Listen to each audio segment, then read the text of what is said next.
예수는 유대인들에 의해서 고발됐죠. 그리고 당시 유대 이스라엘 총독인 그 빌라도가 십자가에 처형을 했지 않습니까? 십자가는 그냥 그 사형의 한 방식이다. 종류. 우리 같으면 교수형이 사형 집행 방식이라면 당시 십자가의 세상 로마식 처형 방식인데, 십자가 묘하게도 십자가는 그 죄와 죽음을 상징하는 그런 것이잖아요. 근데 이 십자가라는 것이 예수가 부활하면서 오히려 십자가가 재생과 부활이라는 생명의 나무로 거듭나게 재해석되는 그런 측면이 좀 있어요. 이런 식의 어떤 게 지금 니체도 이런 식을 기본적으로 보고 있는 것 같습니다. 자, 어떻게 보면 예수는 로마 유대인들에게는 일종의 배신자죠, 배신자. 왜냐하면 구약은 오직 이스라엘 민족만 구원받을 수 있거든요. 그런데 예수 그리스도는 새로운 계약을 맺었잖아요. 신약 구약에서 벗어나서 새로운 계약을 맺어가지고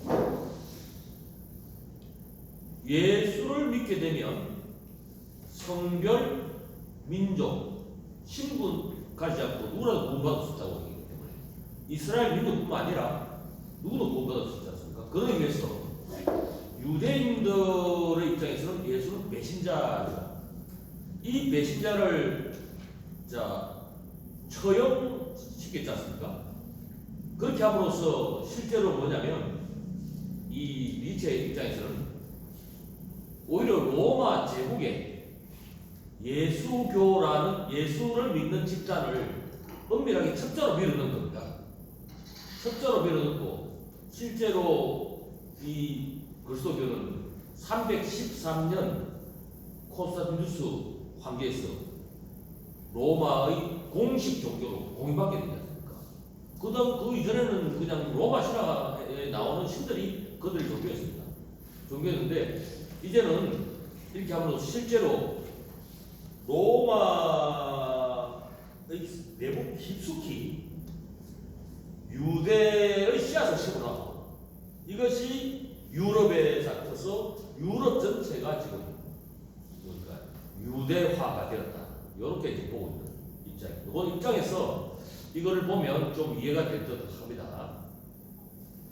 자, 그러면 우리가 시작할 부분 56쪽입니다. 우리 이 한번 이 번역본의 이걸 보겠습니다.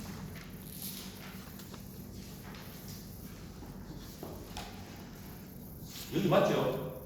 네.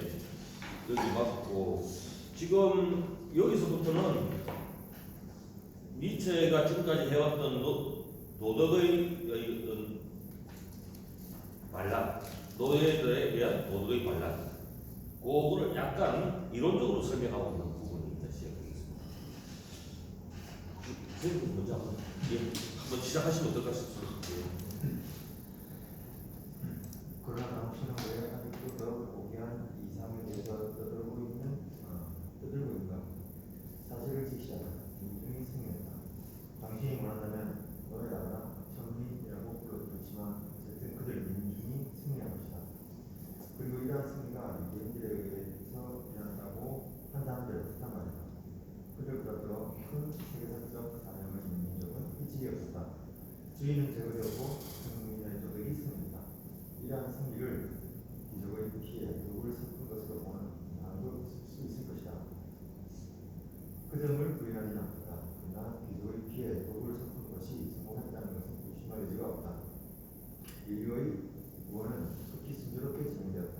모든 것은 현저하게 유대화되거나 그리스도교가 되고 있으며 혹은 천민화되고 있다. 이 독이 인류의 몸 구석구석까지 침투하는 것은 멈출 수 없는 것을 보이며 그것의 속도와 행보는 이제부터는 갈수록 완만해지고 미묘해지며 조용해지고 신중해져도 좋다. 시간은 충분하다. 이러한 목표에 비춰볼 때 별명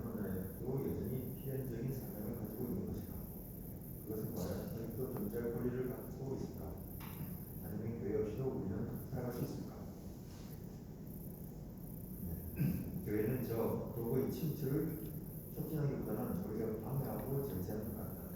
그런데 바로 이 점 때문에 교회가 아직도 유명하십니다. 교회가 더 섬세한 시선과 진정으로 현대적인 취미에 반하는 제하고 촌스러운 것이 된 것은 실로 분명하다. 교회는 적어도 좀 더 세련되어야만 하지 않나. 교회는 사람들을 유혹하기보다는 오히려 소외시키고 있다. 교회가 없다면 우리 가운데 누가 자유로운 정신이 될 것인가. 우리에게 거슬리는 것은 교회이지 그것의 독이 아니다. 교회를 들으신다면 이 역시 그것의 독을 사랑하는 것이다. 이것이 어느 자유로운 정신입니다. 자기는 신분이 되었던 한 굵직한 동물이 그러나 한 인리더가 내 말에 덧붙인 에필로그이다. 그는 그때까지는 내 말에 귀를 기울이고 있었지만 내가 침묵하자 견딜 수 없었다. 그러나 나에게는 이 시점에서 침묵해야 하는 것이다. 예, 여기까지 하겠습니다. 이 부분에서 구절에서 혹시 뭐 기억할 만한 인상 깊은 그런 구절이 있을까요?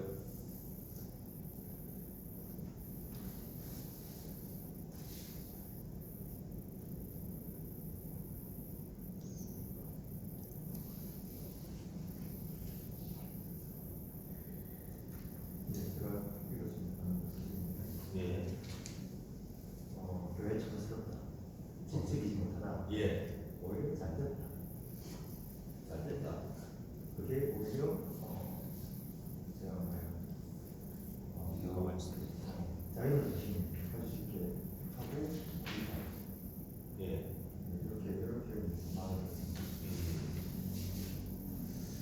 교회가 촌스럽다, 세련되지 못하다. 그게 아마 19세기 니츠가 살았던 시대가 교회가 아마 시대의 트렌드를 못 따라갔던 것 같아요. 그 이전에 중세대의 구태의한 모습을 계속 유지하고 있었지 않았었나 싶어요. 그렇기 때문에 교회가의 사람들이 점점 교회에 가는 사람이 줄어드는 겁니다. 세련되지 못하고 촌스럽고 이런 겁니다.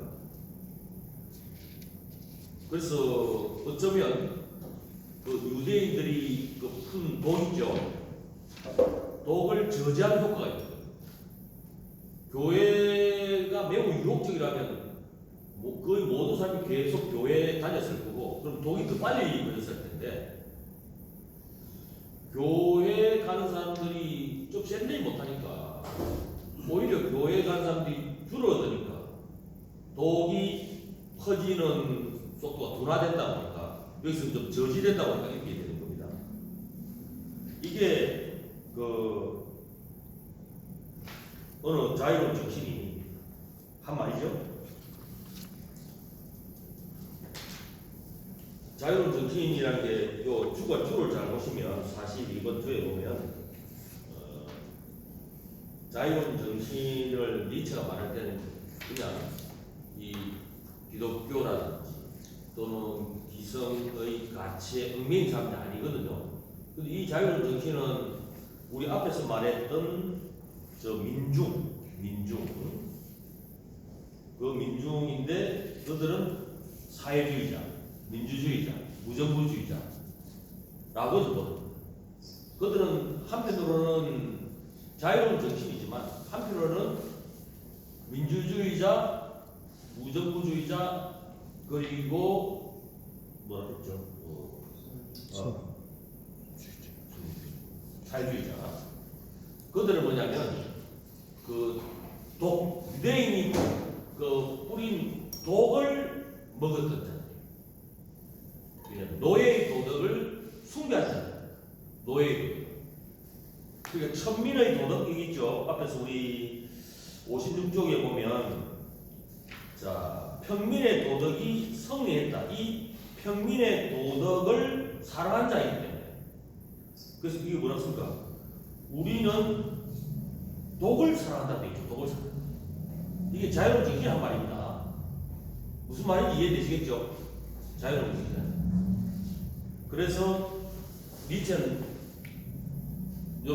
니체는 반민주주의자고 반사회주의자고 반무정부주의자.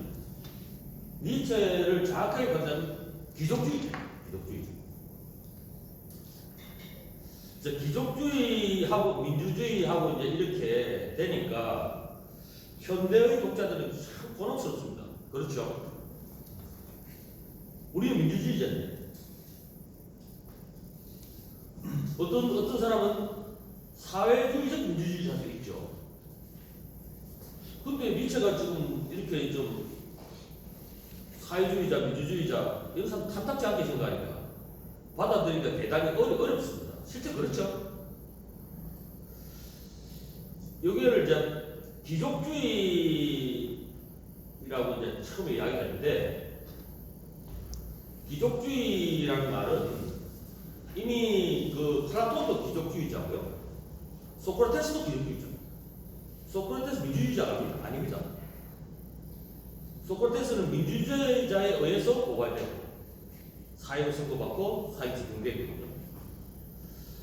우리가 귀족이라고 할 때는 신분적인 단순히 의미는 아니고요. 이게 끊임없이 이제 고귀한 자 이렇게 합니다. 고귀한 자.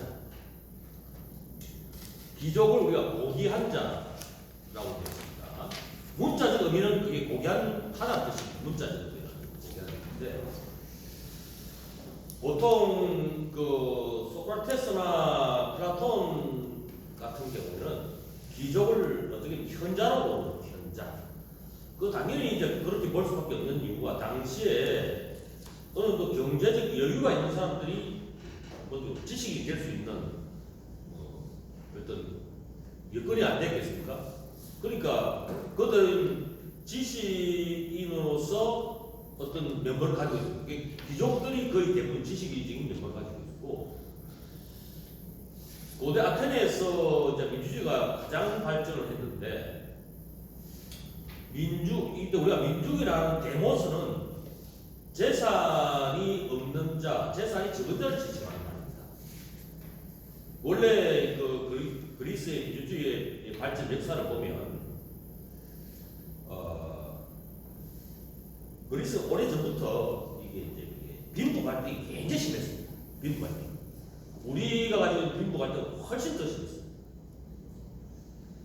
오래전부터 그리스는 왕정이었다가 기원전 한 8세기, 10세기 사이에 이 귀족적으로 바뀌게 되는데 그때 당시에 그리스가 그 지중해를 무대로 해서 무역을 아주 지중해 패권을 지려고 노력해가지고 아테네가 특히 무역으로 거의 먹고 산다. 무역으로. 그러니까 상업에 또는 우리가 했던 수공업에 종사했던 사람들이 부가 늘어났겠죠. 부가 늘어났는데 그들은 귀족적 하에서는 공동체를 위해서 비용은 되지만 참정권이 없었습니다. 그래가지고 밀부 격킹이 굉장히 심했는데 솔론이 그때 개혁을 합니다. 솔론이 개혁했는데 솔론이 뭐냐면 흔히 말하면 우리가 금권 정치를 시작합니다. 금권 정치라는 게 뭐냐면 좀 부정적으로 우리는 보니까 그때는 돈을 가진 것만큼 참여권을 주는 겁니다. 돈을 가진 것만큼. 그때는 돈이 아무리 있어도 참여권을 가지 못한 시기였기 때문에 상인이나 장인들이 이제 그들은 재산을 가지고 있잖아요. 자기가 가진 재산만큼 참여권을 가지게 되니까 그들에게 이제 중요한 정계 지선 중요한 계기가 되죠. 그래서 이제 그 솔론의 계획이라고 합니다. 그런데 금권 정치의 폐단이 많이 있었죠. 금권 정치의 폐단은 뭐냐면 일단은 빈민청들은 배제되잖아요. 빈민청들은 배제되고 심지어 돈이 없으면 일종의 노예로 전락하는 사람들도 있었습니다. 노예로 전락하는 사람들도. 노예들은 아예 이제 참여를 가질 수 없고요. 그러니까 이 문제를 해결하기 위해서 이제 그때 대표적인 것이 이제 그 누구야 이게 그 그리스 아테네 항공기를 그 바실레우스 이름 누구죠? 갑자기 안. 예? 페리클레스에서 비로소 뭐냐면 그 계획을 합니다. 계획. 행정구역과 그게 아테네 10개 구역으로 나누어서 추첨제 민주주의를 시작합니다. 추첨제. 이런 돈과 관계 없습니다. 이제는 뭡니까? 돈과 관계 없으니까 숫자 싸움이죠. 숫자 싸움. 그래서 데모서들이 정권을 지게 돼요. 요게 이제 민주주의가 실현되는 목적입니다. 근데 이게 그들 사이에서는 데모서라는 사람들이 우리는 자 데모크라티아 할 때 이 데모스하고 크라티아 합성어잖아요. 데모서 하면 당시에 아테네의 시민들을 모두 포괄하는 용어이 좀 그렇지 않습니다. 아테네에서 숫자는 많지만 가난한 사람들을 지칭하는 말이에요. 그러니까 이게 신분이 높은 자, 부자들하고 항상 이게 충돌하겠죠. 그들이 일종의 민주적 독재를 하는 이게 민주주의예요. 민주적 독재. 그러니까 이 사회를 통합하지 못하고 민주적 독재를 하기 때문에 그것 때문에 소크라테스를 비롯한 사람들이 받아들이지 못한 거예요. 그러니까 바보들이 이게 우리가 진리가 무엇인지를 판단하려고 하지 않고 오직 자기들이 좋아하는 것만 하려고 한다. 그게 이제 아테네가 민주주의가 사실 망하게 되는 이유 중에 하나인데 그게 펠레포네소스 전쟁에서 스파르타와의 싸움에서 패배한 이유가 그게 있었거든요. 그래서 나중에 그들이 근력 싸움을 패배하게 됩니다. 원래 국력은 아테네가 훨씬 셌으나 그 스파르타와 아테네의 전쟁은 결국 30년 동안 전쟁을 벌였지만 마지막에는 아테네가 패배하고 그리고 민주주의가 끝장이 나는데 참주 정치가 시작됐고요. 물론 몇 개월 후에 다시 복권이 됩니다. 몇 개월 되고 민주주의가 복권되고 나서 그때부터 소크라테스를 제거한 거예요. 왜냐하면 소크라테스가 계속 자도하고 있습니다. 그거 됐는데 여기서 이제 현자들이라는 게 뭐냐면 진리를 인식할 수 있는 자. 요게 굉장히 좀 이 문제가 단순히 현자는 말이 이게 지금 그 당시 보면 현자는 진리를 인식할 수 있는 자니까 진리를 인식할 수 있는 자가 통치를 한다면 얼마나 좋을까. 이게 플라톤의 천인왕 정치잖아요. 철학자가 현자니까 플라톤의 국가에 보면 철학자가 왕이 되거나 그렇지 않으면 왕이 철학을 해야 된다 이렇게 말이 있습니다. 이 말은 철학자가 바로 철학하는 사람이 왕이 되고 통치자가 되어야 된다는 얘기인데 현자가 그 통치자가 되어야 된다. 현자가 뭐냐면 진리를 이데아를 볼 수 있는 자다. 이데아를 볼 수 있는 자. 근데 이데아를 볼 수 있다고 해서 누가 판단하냐? 이렇게 되면 이제 좀 더 복잡은 됩니다. 오늘날 우리가 이제 흔히 말하면 자유민주주의에서는 그 현자 역할을 누가 하느냐? 국가가 하는 거예요. 국가가. 개인보다는 국가가 훨씬 어떻습니까? 전문적 영향을 가지고 있고 또 문제를 좀 더 훨씬 더 파악할 것이다. 그런데 자유민주주의에서는 국가가 그런 권한을 가지고 인정하지 않습니다. 국가가 권한을 인정하지 않아요. 그런데 그 역시 이제 국가가 그것을 가져야 된다. 그런 요구는 있죠. 요게 이제 여러분들이 약간 연기를 세는데 이전에 나는 윤석열 대통령이 심사에 보면 다른 모르겠는데 반지성주의라는 말이 등장했죠. 굉장히 위험한 말. 반지성주의라는 말은 결국 뭐냐면 다수의 이름으로 문제를 해결하려고 하는 사람들을 지칭하는 말이거든요. 반지성주의가. 그러면 지성주의가 필요하다는 뜻이잖아요. 지성주의는 진리를 인식할 수 있는 자, 진리를 포착하는 자잖아요. 그것이 바로 나다 이 뜻이잖아요. 나가 누구겠습니까? 자기와 국가가 되겠죠. 그러면 진리를 그 사람들이 인식하는지 못하는지 판단을 누가 하느냐? 누구도 검증할 수 없습니다. 이게 뭐냐면 국가 독점주의가 될 가능성이 있습니다. 이게 굉장히 국가에 의한 개인의 자유를 침해하고자 하는 크다는 뜻이에요. 반지성주의가. 그러면서도 그 자유를 계속 섞어서 서로 몇 번인가 뭐 집어넣었죠. 굉장히 모순적인 말이었습니다. 내가 그거 들으면서 야, 이 사람 뭐 알고지 말을 이게 사용하는지 참 궁금해서 그걸 뭐 연습을 쓴 친구도 있겠지만 뭔가 좀 듣기 좋은 말을 좀 집어넣긴 집어넣는데 내적 모순이 좀 있었고요. 실제로 뭐 자유를 이야기할 때마다 반자유적 태도 계속 취하고 있었지 않습니까? 그걸 보면 이제 알 수 있듯이 이 현자의 정치가 굉장히 위험한 정치가 될 수 있다. 쉽게 말하면 독재의 강설 같다. 독재의 강설. 너희들은 진리를 모르고 내가 진리를 알 수 있으니까 오직 내 말을 믿고 따르라. 이렇게 될 수 있거든요. 그런 의미에서 이 현재적 근데 여기서 니체도 그런 면모를 부분적으로 가지고 있다. 니체도 그런 면모를 가지고 있다. 그런 의미에서 여기 민주주의자, 사회주의자, 우주주의자들이 바로 천민의 도덕, 평민의 도덕을 옹호하는 자들이니까 그들은 아직까지는 볼 때는 여전히 기독교화된 유대화된 사람들이 아닌가 이렇게 보고 있는 거죠.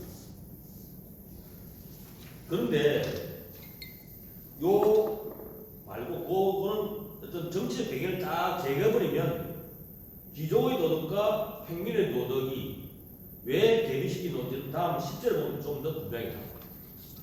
그거는 좀 들을 만하다는 것이에요. 예. 57페이지에 예. 저는 웃겨 잘못 따라듣겠네요. 네. 교회가 사람의 유형을 소외시키고 말한다, 그렇죠? 근데 여기에서 우리에게 거슬리는 것은 교회의 것이 그게 아니다라고 얘기하면서 교회를 교회시하는데 그것을 독을 사랑하는 것이다. 이게 조금 저는 이해가 잘 안 돼요. 독이 뭐냐면 평민의 도덕입니다. 국민의 예. 네.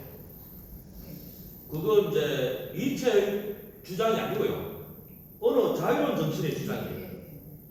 쉽게 말하면 민주주의자, 사회주의자, 무정부주의자들은 기존의 도덕이 아니라 평민의 도덕을 주장하는 자들. 근데 니체는 평민의 도덕은 기존의 도덕을 일종의 사기를 쳐서 전복시킨 것이거든요. 기존의 도덕을 에서 좋음을 악으로 규정하고 나쁨을 선으로 만들어서 선과 악이 뒤바뀐 거죠. 그게 평민의 도덕, 노예의 도덕이에요. 그래서 이에서 도덕에서의 노예의 반란이 일어났다. 앞에서 우리 이야기했죠. 남편을 하지 않았고, 예. 그런 의미에서 좀 보시면 될 수 있습니다.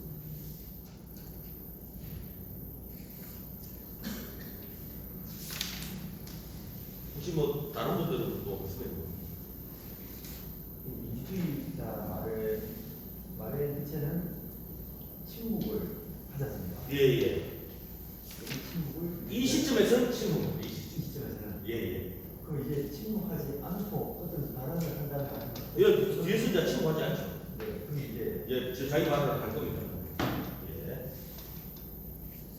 그래서 침묵하면 재미없지. 이야기해야 되니까. 혹시 뭐 다른 하지 말 자유롭게 하십시오. 예. 자, 그러면 그 10절로 가볼까요? 10절. 10절에 선생님 앞에 계신 선생님 부탁드리겠습니다. 예. 원한 자체가 창조적인 것이 되고 가치를 낳게 됨으로써 도덕에서의 노예를 시작한다. 여기서 원한이라고 하는 것은 본래적인 반작용, 즉 행위상의 반작용은 금지되고 있기 때문에 단지 상상의 복수를 함으로써 자신들이 입은 손해를 보상하려는 자들의 원한이다. 모든 고귀한 도덕이 자신에 대한 의기양양한 긍정에서 자라나온 반면에 노예 도덕은 애초부터 외부적인 것, 다른 것, 자기 자신이 아닌 것을 부정한다. 그리고 이러한 부정이야말로 노예 도덕의 창조적 행위이다. 가치를 정립하는 시선을 이렇게 전도하는 것, 이렇게 시선을 자신에게 향하는 대신에 밖으로 향할 수밖에 없는 것이 바로 원한의 속성 중 하나이다. 즉 노예 도덕이 발생하기 위해서는 우선 항상 어떤 적대적인 외부 세계가 필요하다. 생리학적으로 말하자면 그것이 행동하기 위해서는 외부로부터의 자극이 필요한 것이다. 따라서 그것의 행동은 근본적으로 반작용이다. 고귀한 가치평가에서는 사전 정반대이다. 그것은 자발적으로 행동하고 성장한다. 그것은 더 감사한 마음으로 기뻐하면서 자기 자신을 긍정하기 위해서 자신의 대리물을 찾을 뿐이다. 그러한 가치평가의 부정적인 개념이 저급함, 엄속함, 저열함은 철저히 생명과 정열로 가득 차 있는 그것의 긍정적인 근본 개념인 우리 고귀한 자, 우리 좋은 자, 우리 아름다운 자, 우리 행복한 자에 비하면 나중에 태어난 창백한 대조 이미지입니다. 예, 여기까지만 하겠습니다.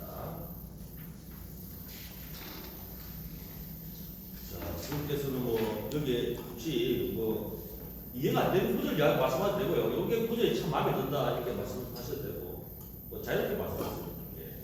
아니면 한 단어를 가지고 말씀하셔도 되고.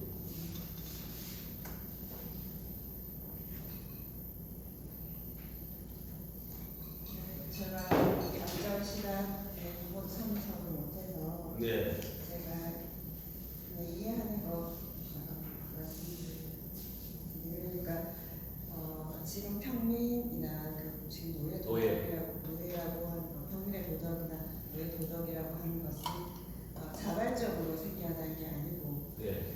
귀족이나 이런 그 지배 계급에 의한 그 문화 때문에 네. 외부에서 발생한 것이기 때문에 네. 그것은 평가절하되고 있다. 그런 것을 이해가 됩니다. 대략적으로 그런 의미입니다. 네. 이게 귀족을 이제 지배 계급 이렇게 보시면 안 되고요. 네. 이거는 그와는 다른 얘기입니다. 예. 왜냐하면 지금 도덕에서 노예 반란이 일어나는 그런 경우는 오히려 지배 계급이 민중일 수 있어요. 예, 그거는 지배 계급, 피지배 계급으로 대비시킬 수 있는 문제는 아닌 것 같습니다. 자, 그러면 하나씩 보면서 나중에 또 필요한 것도 서로 토론하고 또 필요한 거 공유하고 하겠습니다. 원한 자체, 원한이라는 말이 중요한 말인데, 우리가 저 2부, 1부 말고 2부에서 금욕주의 있죠? 아니, 양심의 자체. 여기에 원한이라는 말이 두 번째 논문에서 다시 등장하는 개념입니다. 오늘 한번 염두에 두시고. 자, 이 노예들은 힘이 강한 자가 아니잖아요. 약한 자들이죠. 그래서 뭐냐면 항상 강자에 대한 일종의 열등심과 반발을 가지고 있습니다. 그런데 그들이 이 내부에는 뭐냐 상처를 가지고 있는 거예요. 그게 원한인데 이 원한을 해소하기 위해서 복수를 해야 되겠죠. 근데 복수할 힘이 없어. 그러면 상상의 복수를 하는 거예요. 상상의 복수의 구체적인 발현태가 뭐냐면 도덕의 노예마입니다. 거기 보시면 상상으로 이제 복수를 했는데 그거를 자기들은 예를 들면 귀족들이 좋은 것은 악으로 비교하고 귀족들이 나쁘다는 것은 선으로 바꾼 거죠. 이게 선악이 뒤바뀌었죠. 이게 이제 도덕에서의 노예의 발란인데 이게 어떻게 됐냐면 유럽 역사에서 오히려 이게 주류가 된 거예요. 이후 역사는 그런 과정이 일단 이 흐름이 있다는 것을 일단 생각하시면 좋을 것 같습니다. 여기서부터 이제 조금 설명이 필요합니다. 여기서는 자 한번 다시 첫 부부터 볼까요? 자 여기 앞에 행위상의 반작용이 아닌 완전 금지되고 돼 있죠. 사실 금지되기보다는 행위상 반작용을 할 수가 없죠. 무능이기 때문에. 그래서 상상의 복수를 했다고 되어 있습니다. 자, 그러면 이게 여섯째 줄, 다섯째 줄에 저 10번 전화부터 모든 고귀한 단어 우리가 고귀한이라는 단어가 나오면 귀족이라고 생각하시면 돼요. 귀족. 고귀한 말은 일체 굉장히 긍정적으로 들려줘요. 자신에 대한 의기양양한 긍정에서 자라나는 말이에요. 노예 도덕은 애초부터 외부적인 것, 다른 것, 자기 자신 아닌 것을 부정한다. 됐습니다. 자, 여기서 이제 잠시 도식을 한번 그려보겠습니다. 도식이 이게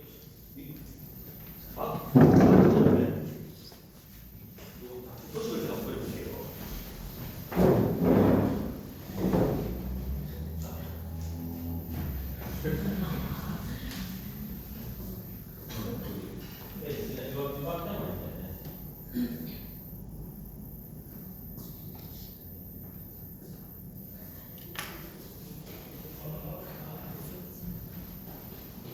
네, 고맙습니다.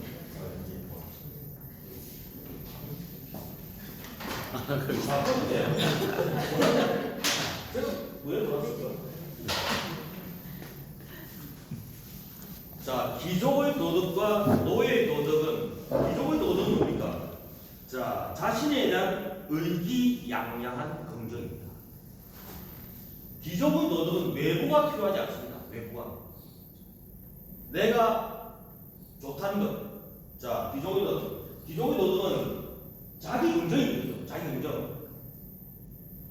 자, 귀족의 도덕. 귀족의 도덕은 내가 좋음을 이야기할 때 이것을 좋다고 이야기할 때 이것이 다른 것이 필요하지 않다. 이게 좋은 게 시작이죠. 그럼 좋음이 있죠. 좋음에 대한 반대말이 나쁨이죠. 여기서 시작합니다.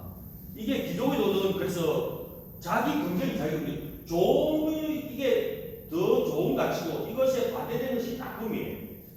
나쁨이란 말은 좋음으로부터 나오는 겁니다. 좋음으로부터. 좋음을 먼저 말해놓고 그 좋음에 대한 또 다음 페이지에 보면 그 60쪽에 보세요. 위에서 다섯째 줄 보면 위 여섯째 줄입니다. 저거, 범속, 저열 이렇게 있죠. 이렇게 있는데 우리 좋은 자, 아름다운 자, 좋은 자에 비하면 나중에 태어난 창백한 대조 이미지가 되죠. 무슨 말인지 이해되겠죠? 창백한 그러니까 나쁨은 좋음에 대한 창백한 대조 이미지. 나중에 나온다는 겁니다. 나중에 이미 좋음을 먼저 이게 좋은 거야. 그러면 나쁨은 없는데 이거과는 반대의 것이지. 여기. 그러면 노예의 도덕은 어떻게 되느냐? 노예의 도덕은 자, 그럼 밑에 한번 볼까요? 노예의 도덕은 봅니다. 반면에 노예의 도덕은 애초부터 외부적인 것, 다른 것, 자신이 아닌 것을 부정한다. 노예의 도덕은 자기 것이 없어요. 그러면 노예들은 좋음과 나쁨을 어떻게 평가를 할까요? 노예들은 스스로 좋음과 나쁨을 평가할 능력이 없다고 보고 있는 겁니다. 자, 앞에 원한이 나왔죠? 누구에 대한 원한입니까? 귀족에 대한 원한이죠. 그럼 귀족에 대한 원한으로서 뭡니까? 그들은 조음을 악으로 먼저 규정합니다. 조음을 악으로 규정합니다. 악으로 규정해놓고 이 악에 대한 에서 파생된 것이 뭡니까? 선이죠. 이렇게 방향이 이렇게 됩니다. 그러니까 이 악으로부터 자기들은 선을 무엇인가를 이해한다는 겁니다. 그러니까 노예 도덕은 외부, 즉 자기 바깥에 있는 것. 우리는 이거를 자기 긍정이라고 해요. 자기 긍정.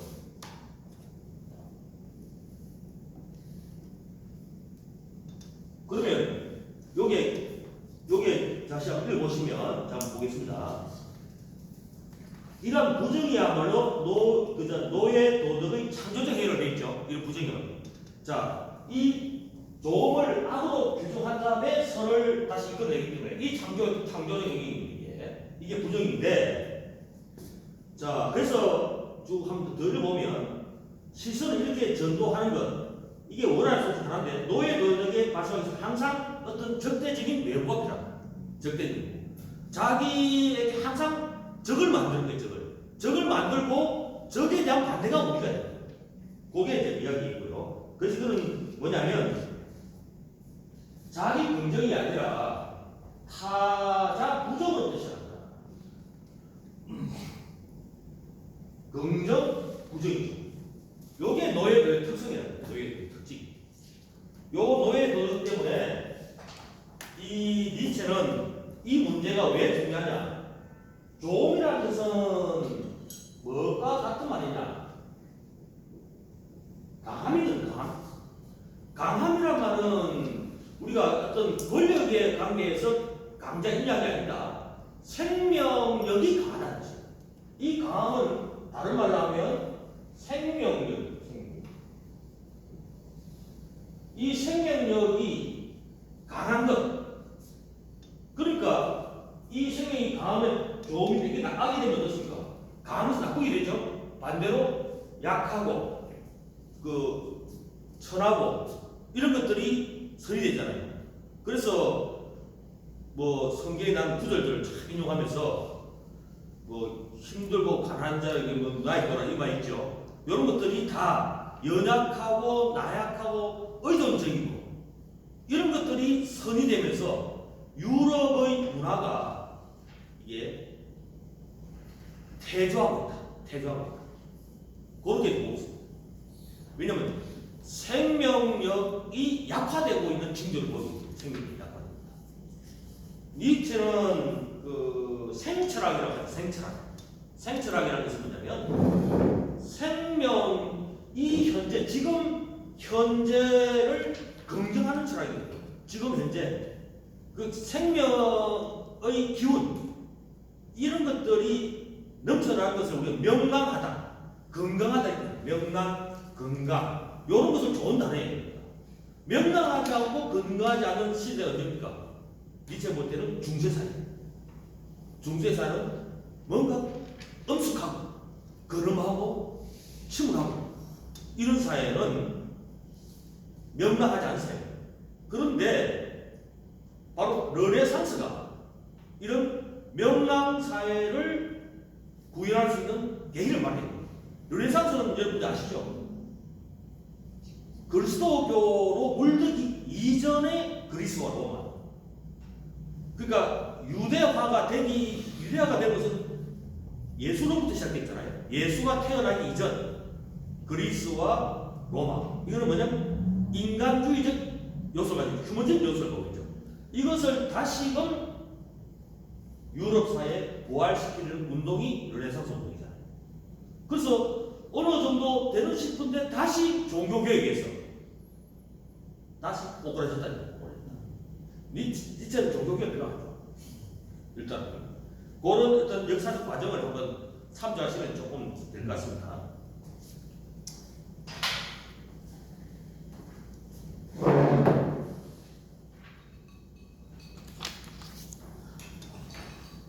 자, 조금 더 한번 가볼까요? 여기 보면 이제